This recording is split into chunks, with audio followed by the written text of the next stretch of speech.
Então, tanto as escolas quanto os centros comunitários da LBV, eles não são confessionais. Então, agora, eles, sim, partem de princípios de espiritualidade. São os valores. Exato. E esses valores são muito importantes. E isso, às vezes, isso é tão novo. E, ao mesmo tempo, tão antigo, porque o silêncio, a reza, o mantra, o louvor...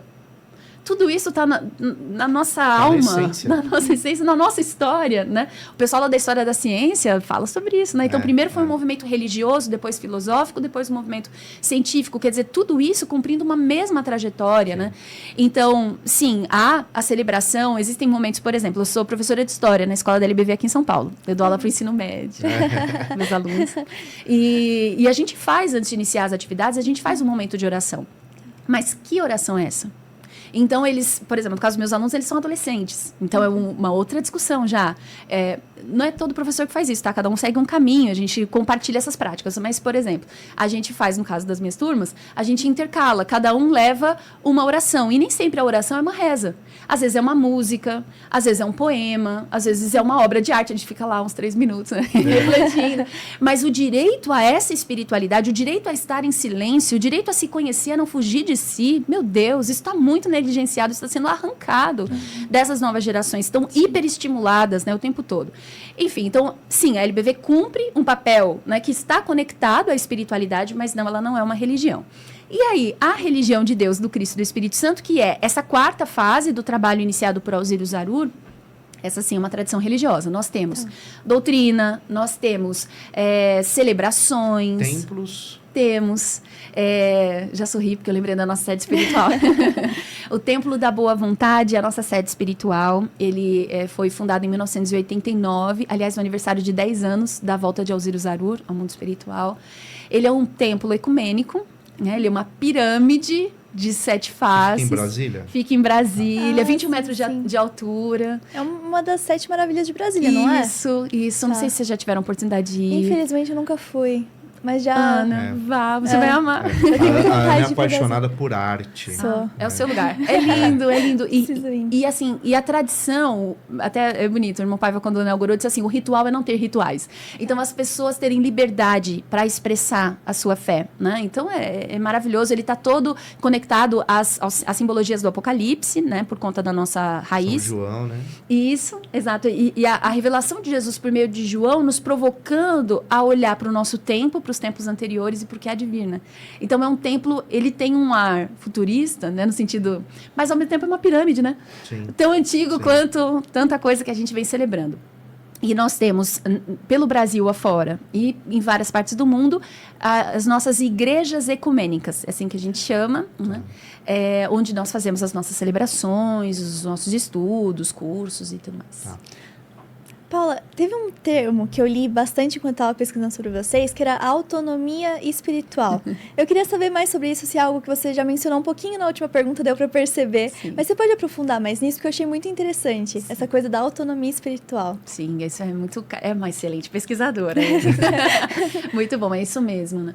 É assim, para nós, né, a noção de espiritualidade, ela é uma noção que nos permite ampliar as nossas condições de educação e de reeducação da nossa alma, né? Para você ter uma noção de como isso é importante para a gente, nós temos 21 chaves de iniciação espiritual.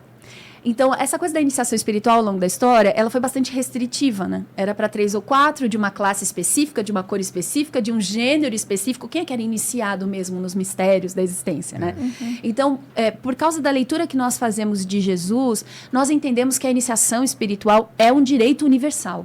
Todas as pessoas devem ter acesso à compreensão do sentido da sua existência, do que estão fazendo aqui, quais são os seus valores, quais são os seus propósitos maiores, e não devem ser reduzidas a esse raso da matéria. Então, todo o nosso esforço é um esforço de educação espiritual. Por isso a questão da autonomia, porque sim, é preciso conversar, é preciso compartilhar sabedoria, é preciso que nós tenhamos contato uns com os outros, mas no limite, no final das contas, né, cada um precisará exercer o seu livre-arbítrio com o máximo de consciência espiritual possível. Então, esse termo da autonomia, ele ganha muita importância porque a gente percebe que Jesus, ele trabalhou contra essas condições de dependência e de sujeição.